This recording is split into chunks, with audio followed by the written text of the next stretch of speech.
नमस्कार दोस्तों, स्वागत है आपका उंगला स्टडी विद डीके में। दोस्तों आज की इस वीडियो में हम सीडीपी से 2011 से 2018 के बीच में जितने भी एग्ज़ाम हुए हैं तो वो हम क्वेश्चन डिस्कस करेंगे। उनके क्वेश्चन पार्ट 1 है जिसमें हमने 50 क्वेश्चन रखे हैं। ये क्वेश्चन रिपीट भी हो सकते हैं। सो डियर वीडियोस को लाइक कीजिए, शेयर कीजिए एंड सब्सक्राइब कीजिए मेरे यूट्यूब चैनल को। So now friends let's start. So question है, बच्चे किसको छोड़कर अन्य सभी के द्वारा लिंग भूमिकाएं ग्रहण करते हैं? तो ऑप्शन आप देख लीजिए, समाजीकरण, संस्कृति, ट्यूशन या मीडिया। सीटेट 2018 में आया था तो सही आंसर होगा tuition. Third option is right. मानकीकृत परीक्षणों की आलोचनाओं में से एक यह है कि ऑप्शन है उनकी भाषा को समझना मुश्किल है, परीक्षण बड़ी आबादी पर लागू नहीं किए जा सकते हैं, वे बच्चे की क्षमता की स्पष्ट तस्वीर नहीं देते हैं, या वे मुख्य रूप से मुख्यधारा की संस्कृति का प्रतिनिधित्व करते हैं और इसीलिए पक्षपाती हैं। तो मानकीकृत जो परीक्षण जो होते हैं उनकी आलोचनाओं में से एक यह है कि ये मुख्य रूप से मुख्यधारा की संस्कृति का प्रतिनिधित्व करते हैं और इसलिए पक्षपाती हैं। So fourth option is right. एकाधिक बुद्धिमानी का सिद्धांत कहता है कि, ये भी सीटेट 2018 में आया था, बुद्धि कई प्रकार की हो सकती है, पेपर पेंसिल परीक्षण सहायक नहीं है, प्रभावी अध्यापन के द्वारा बुद्धि बढ़ाई जा सकती है या बुद्धि तेजी से बढ़ाई जा सकती है। तो एकाधिक बुद्धि का सिद्धांत कहता है कि बुद्धि कई प्रकार की हो सकती है, मल्टी इंटेलिजेंस जो होती है बुद्धि कई प्रकार की हो सकती है। So first option is right. अगला जो है ये सीटेट 2016 में पूछे गए क्वेश्चन थे। ठीक है, तो क्वेश्चन है, निम्नलिखित में से कौन सी विशेषता प्रतिभावान शिक्षार्थी की है? ऑप्शन है यदि कक्षा की गतिविधियां अधिक चुनौतीपूर्ण नहीं होती हैं तो वह कम प्रेरित अनुभव करता है और ऊब जाता है, वह बहुत ही तुनक मिजाज होता है, वह रस्मी व्यवहार करता है जैसे हाथ थपथपाना, डोलना आदि, या वह आक्रामक और कुंठित हो जाता है। तो निम्नलिखित में से कौन सी विशेषता प्रतिभावान शिक्षार्थी की है? तो ऑप्शन फर्स्ट सही होगा। यदि कक्षा की जो गतिविधियां हैं वो चैलेंजेस वाली नहीं होती हैं तो वो खुद को कम मोटिवेट अनुभव करता है और उब जाता है, बोरिंग लगने लगता है उसको सब। So first option is right. एक शिक्षिका अपनी प्राथमिक कक्षा में प्रभावी अधिगम को बढ़ा सकती है। तो डियर ऑप्शन देख लीजिए, तो मैं बताती हूँ उसका सही आंसर क्या होगा कि विषय वस्तु जो होती है उसको विद्यार्थियों के जीवन के साथ संबंधित करके अगर वो पढ़ाए तो वो अपने टीचिंग स्टाइल को इफ़ेक्टिव बना सकती है प्राथमिक कक्षा में। सो third option is right. Next है सीटेट 2016 में ही पूछे गए थे क्वेश्चन, बच्चों के बारे में निम्नलिखित कथनों में से कौन से सही हैं? बच्चे जानकारी के निष्क्रिय प्राप्त करता है, बच्चे समस्या समाधान करता है, ये तो है बच्चे समाधान करता होते हैं, बच्चे वैज्ञानिक शोधकर्ता भी हैं और बच्चे पर्यावरण के सक्रिय अन्वेषक भी हैं। सो बी सी डी सही आंसर होगा। It means B C D first option सही होगा। ठीक है, अगला है ये भी सीटेट 2016 में पूछा गया था, विद्यार्थियों में संप्रत्यात्मक विकास को प्रोत्साहन देने के लिए निम्नलिखित में से कौन सी विधि सबसे प्रभावी है? तो ऑप्शन जो है वो डियर देख लीजिए, इसके सही आंसर क्या होंगे। तो मैं आपको इसका आंसर बताती हूँ कि विद्यार्थियों में संप्रत्यात्मक विकास को प्रोत्साहन देने के लिए निम्नलिखित में से कौन सी विधि सबसे प्रभावी है? तो विद्यार्थियों को बहुत से एग्जाम्पल उनको देना ताकि उनकी जो तर्क शक्ति है उसका प्रयोग हो सके और उसके लिए उनको प्रोत्साहित करें। ठीक है, तो विद्यार्थियों को बहुत से उदाहरण देना और उन्हें तर्क शक्ति का उपयोग करने के लिए प्रोत्साहित करना। So second option is right. प्राथमिक विद्यालय के बच्चे उस वातावरण में सबसे प्रभावी ढंग से सीखेंगे। ये भी डियर ये जो हमने अभी डिस्कस किए हैं, फिफ्थ क्वेश्चन जो है ये 5 क्वेश्चन थे, सीटेट 2016 में पूछे गए थे। तो ऑप्शन डियर आप देख लीजिए, इसका सही आंसर क्या होगा?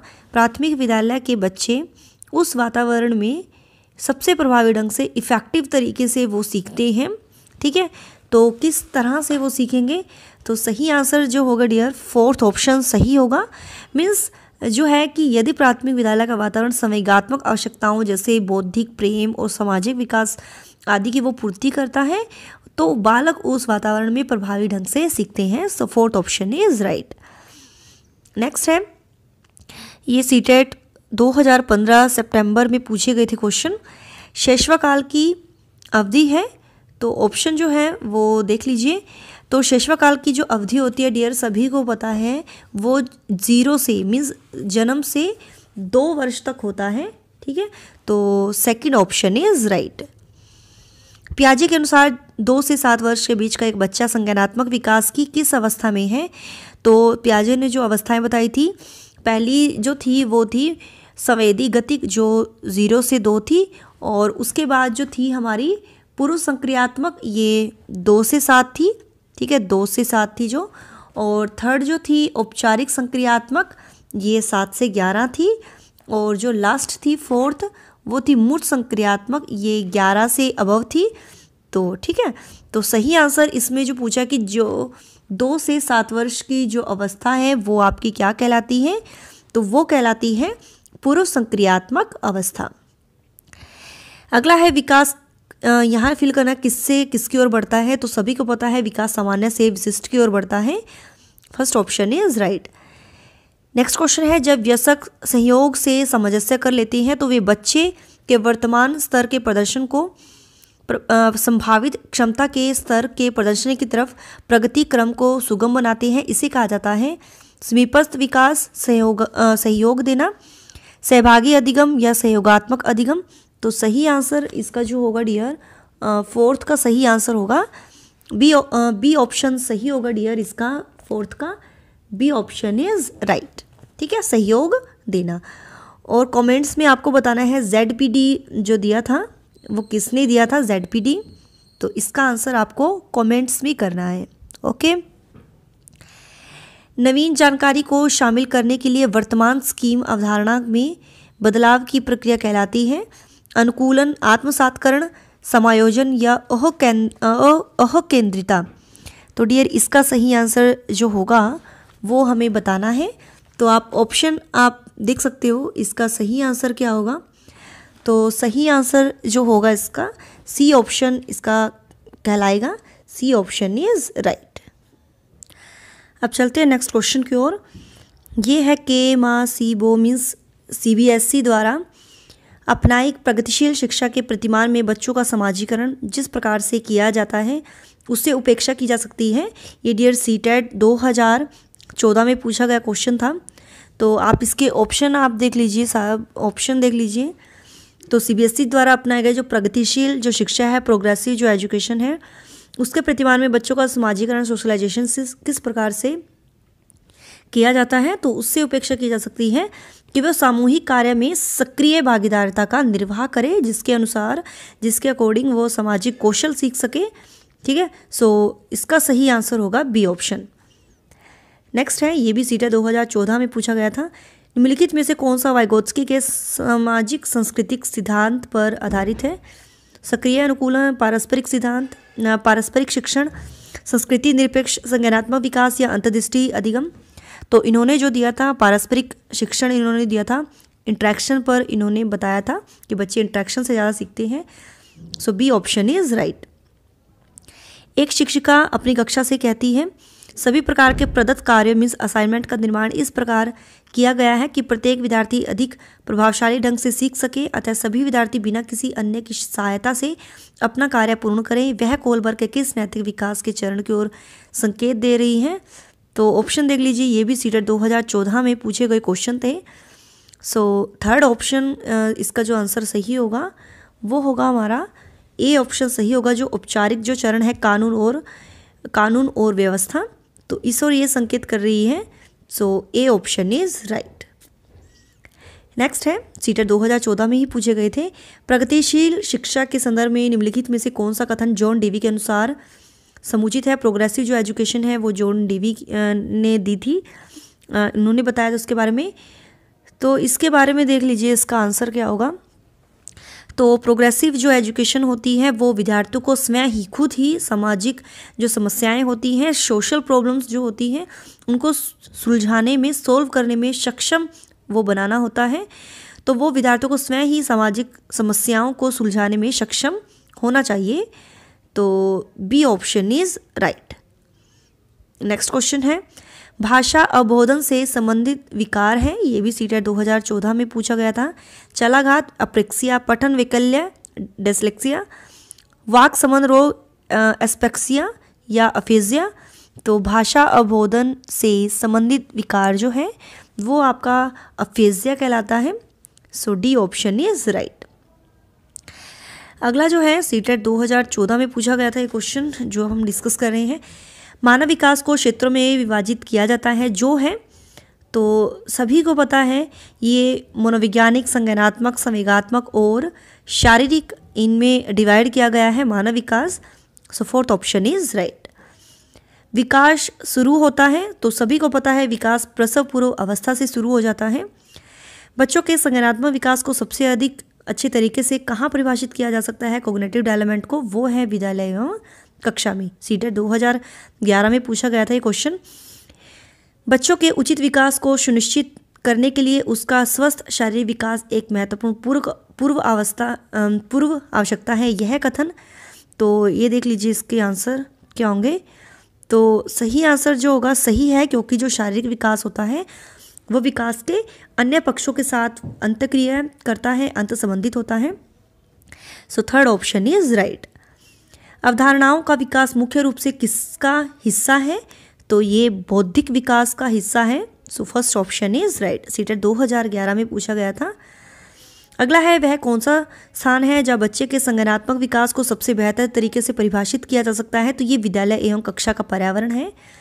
सेकंड ऑप्शन, निम्नलिखित में से किस अवस्था में बच्चे अपने समवयस्क समूह के सक्रिय सदस्य हो जाते हैं, तो ये होते हैं किशोरावस्था में। First option is right. साथ के साथ डियर आप आंसर को भी आप देखते रहिएगा। संकल्पनाओं की व्यवस्थित प्रस्तुति विकास के निम्नलिखित किन सिद्धांतों के साथ संबंधित हो सकती है, सीटेट 2012 में पूछा था। विद्यार्थी भिन्न दरों पर विकसित होते हैं, विकास सापेक्ष रूप से क्रमिक होता है, विकास के परिणाम स्वरूप वृद्धि होती है, या विकास विषम जातीयता से स्वायत्तता की ओर अग्रसर होता है। तो सही आंसर बताना है। तो डियर संकल्पनाओं की व्यवस्थित प्रस्तुति विकास के निम्नलिखित किन सिद्धांतों के साथ संबंधित हो सकती है कि विकास सापेक्ष रूप से क्रमिक होता है। So second option is right. निम्नलिखित में से कौन सा विकास का सिद्धांत है, तो सिद्धांत बताना है कौन सा है। तो इनके ऑप्शन देख लीजिए। सीटेट 2012 में पूछा गया था कि कौन सा विकास का सिद्धांत है, तो सही आंसर इसका जो होगा, सभी की विकास दर समान नहीं होती है। So second option is right. अगला है व्यक्तित्व विकास में एक महत्वपूर्ण भूमिका का निर्वाह करता है, तो इसका आंसर हमें बताना है। तो देख लीजिए इसका आंसर क्या होगा। आनुवांशिकता, वातावरण, आनुवांशिकता और वातावरण का मिश्रण या परीक्षाओं की संख्या। तो इसका आंसर जो सही होगा वो है आनुवांशिकता और वातावरण का मिश्रण। Third option is right. अगला क्वेश्चन है, निम्नलिखित में से कौन सी बहुबुद्धि सिद्धांत की आलोचना है। ऑप्शन देख लीजिए इसके आंसर क्या होंगे। सीटेट 2013 में पूछा गया था। आलोचना जो पूछा है, बहुबुद्धि केवल प्रतिभाएं हैं जो पूर्ण रूप से बुद्धि में विद्यमान रहती है, तो ये बहुबुद्धि सिद्धांत की आलोचना है। और एक आंसर आपको करना है कमेंट्स में, जो बहुबुद्धि सिद्धांत है वो किसने दिया था। ठीक है, बहुबुद्धि सिद्धांत किसने दिया था, तो लिखकर सामने लिखना है बहुबुद्धि का सिद्धांत किसने दिया था, पूरा नाम लिखना है। तो ये आपका क्विज का क्वेश्चन है। अगला है, मानव बुद्धि एवं विकास की समझ शिक्षक को किसके योग्य बनाती है। तो ऑप्शन देख लीजिए किस योग्य बनाती है। सीटेट 2013 में पूछा गया क्वेश्चन था, तो आप पोज करके डियर पहले आंसर अपना लगा लीजिएगा। तो सही आंसर इसका जो होगा, विविध शिक्षार्थियों के शिक्षण के बारे में स्पष्टता। तो जो डिफरेंट जो लर्नर्स जो होते हैं उनके टीचिंग के बारे में शिक्षक को एक स्पष्टता मिल जाती है, उसके योग्य वो बन जाता है, स्पष्ट समझ उसमें हो जाती है शिक्षक को समझने में। तो थर्ड ऑप्शन इज राइट। अगला है, बच्चे के विकास में आनुवंशिकता और वातावरण की भूमिका के बारे में निम्नलिखित में से कौन सा सत्य है। सीटेट 2013 में पूछा गया था, तो कौन सा सत्य है। ठीक है, तो इसका सही आंसर जो होगा वो हमें बताना है। तो डियर देख लीजिए इसके जो जितने भी इसके आंसर हैं वो क्या हो सकते हैं। तो फर्स्ट का जो सही आंसर जो होगा सेकंड ऑप्शन सही होगा। समवयस्कों और पितृक जीन्स जिसको बोलते हैं का सापेक्ष योगदान युगात्मक नहीं होता। Second option is right. विशेष आवश्यकता वाले बच्चों को शामिल करना, तो बताना है सीटेट 2016 में पूछा गया था। एक काल्पनिक लक्ष्य है जिनमें अक्षमता ना हो उन बच्चों के लिए हानिकारक है, विद्यालयों पर भार बढ़ा देगा, या शिक्षण के प्रति दृष्टिकोण विषय वस्तु और धारणा परिवर्तन की अपेक्षा रखता है, तो डी ऑप्शन ही सही होगा। सीटेट 2016 में पूछा गया था। विविध प्रकार की सामाजिक, आर्थिक और सांस्कृतिक पृष्ठभूमि के बच्चों से युक्त कक्षा सभी विद्यार्थियों के अधिगम अनुभवों को बढ़ाती है, यह कथन तो देखना है। तो इसका सही आंसर जो होगा बी ऑप्शन सही होगा कि सही है, क्योंकि बच्चे अपने साथियों से अनेक कौशल सीखते हैं।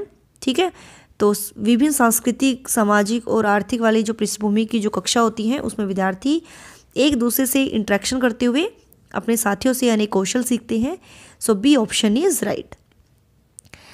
अगला है मध्य बाल्यावस्था में भाषा किसके बजाय, यहाँ बताना है, यहाँ फिल करना के बजाय डैश अधिक होती है। तो मध्य बाल्यावस्था में भाषा जो है वो हमें बताना है, तो वो सामाजिकृत के बजाय अकेंद्रित होती है, सेल्फ सेंटर्ड होती है। सो बी ऑप्शन इज राइट। बाल केंद्रीय शिक्षा में शामिल है, तो बाल केंद्रीय जो शिक्षा होती है ये सीटेट 2015 में पूछा गया था। तो सही आंसर जो होगा बच्चों के लिए हस्तपरक जो गतिविधियां होती हैं, चाइल्ड सेंटर जो एजुकेशन है, वो इसका सही आंसर होगा। First option is right. कक्षा अध्यापक ने राघव को अपनी कक्षा में अपने कीबोर्ड पर स्वयं द्वारा तैयार किया गया मधुर संगीत बजाते हुए देखा। कक्षा अध्यापक ने विचार किया कि राघव में कौन सी बुद्धि उच्च स्तरीय थी, तो सही आंसर होगा संगीत में। C option is right. जब एक शिक्षक यह समझता है कि स्वाभाविक रूप से लड़के गणित में लड़कियों से अच्छे होते हैं, यह दर्शाता है कि अध्यापक पार्शलिटी कर रहा है, तो वो लिंग जेंडर पक्षपाती है। ठीक है, सो बी ऑप्शन इज राइट। अगला है सीटेट 2014 में आया था ये क्वेश्चन। निम्नलिखित में से कौन सा आलोचनात्मक दृष्टिकोण बहुबुद्धि सिद्धांत थ्योरी ऑफ मल्टीपल इंटेलिजेंस से संबंधित नहीं है। ठीक है, नहीं है पूछा है, तो इसके आंसर हमें बताने हैं। तो सही आंसर जो होगा, प्रतिभाशाली विद्यार्थी प्राय एक क्षेत्र में ही अपनी विशिष्टता प्रदर्शित करते हैं, तो ये संबंधित नहीं है, क्योंकि प्रतिभाशाली विद्यार्थी में तो मल्टीपल इंटेलिजेंस होती है। सो सी ऑप्शन इज राइट। बहुबुद्धि सिद्धांत को वैध नहीं माना जा सकता क्योंकि, तो ऑप्शन देख लीजिए क्यों। तो डियर इसका सही आंसर जो होगा, विशिष्ट परीक्षणों के अभाव में भिन्न बुद्धियों डिफरेंट इंटेलिजेंस का मापन संभव नहीं है। A option is right. विकास कभी ना समाप्त होने वाली प्रक्रिया है, यह विचार किससे संबंधित है? सीटेट 2011 में आया था। तो ये कॉन्टिन्यूस प्रोसेस है, निरंतरता का सिद्धांत। मानव विकास कुछ विशेष सिद्धांतों पर आधारित है, निम्नलिखित में से कौन सा मानव विकास का सिद्धांत नहीं है? अनुक्रमिकता, सामान्य से विशिष्ट, प्रतिवर्ती या निरंतरता। तो ये सामान्य से विशिष्ट, प्रतिवर्ती और निरंतरता तो है ही, अनुक्रमिकता भी है, प्रतिवर्ता नहीं है डियर। तो इसका सही आंसर होगा प्रतिवर्ती। प्रतिवर्ती इसका आंसर होगा, मानव विकास का ये सिद्धांत नहीं है। Third option is right. निचली कक्षाओं में शिक्षण की खेल पद्धति मूल रूप से आधारित होती है, तो ये विकास एवं बुद्धि के जो मनोवैज्ञानिक सिद्धांत है उन पर आधारित होती है। निम्नलिखित में से किसके अतिरिक्त सभी वातावरणीय कारक विकास को आकार देते हैं? सीटेट 2012 में आया था। तो पौष्टिकता की जो गुणवत्ता है, संस्कृति है और शिक्षा की जो गुणवत्ता है, ये तो वातावरणीय कारक विकास को आकार देते हैं, लेकिन के अतिरिक्त शारीरिक गठन। Fourth option is right. आनुवंशिकता को कैसी सामाजिक संरचना माना जाता है? सीटेट 2011 में आया था। तो स्थिर है ये, आनुवंशिकता को स्थिर सामाजिक संरचना माना जाता है। मानव व्यक्तित्व जो परिणाम है, तो ह्यूमन पर्सनैलिटी है, आनुवंशिकता और वातावरण की अंतक्रिया का ये परिणाम है, हेरिडिटी एंड इन्वायरमेंट की इंट्रैक्शन का। सो थर्ड ऑप्शन इज राइट। निम्नलिखित में से कौन सा सत्य है? तो ऑप्शन देख लीजिए, सीटेट 2013 में पूछा गया क्वेश्चन था। तो सही आंसर जो होगा डियर, जो सत्य जो है इसमें पूछा है, खेलना संज्ञान और सामाजिक दक्षता के लिए सार्थक है। Fourth option is right. समाजीकरण है, तो सोशलाइजेशन है वो क्या है, तो ऑप्शन देख लीजिए, सीटेट 2013 में पूछा गया क्वेश्चन था। तो आपकी सोशलाइजेशन क्या कहलाती है, समाज के मानदंडों के अनुकूल। सो फोर्थ ऑप्शन इज राइट। बच्चे फिल्म में दिखाए गए हिंसात्मक व्यवहार को सीख सकते हैं, यह निष्कर्ष निम्नलिखित में से किस मनोवैज्ञानिक द्वारा किए गए कार्य पर आधारित हो सकता है। तो ये किन्होंने बताया था, एल्बर्ट बंडूरा ने। So third option is right. तो डियर यही थे आज के क्वेश्चन, 50 क्वेश्चन थे। I hope you like this video. If you like this video so please do like, share and subscribe my YouTube channel. Till then bye bye, रब्रक्का, जय भोलेनाथ।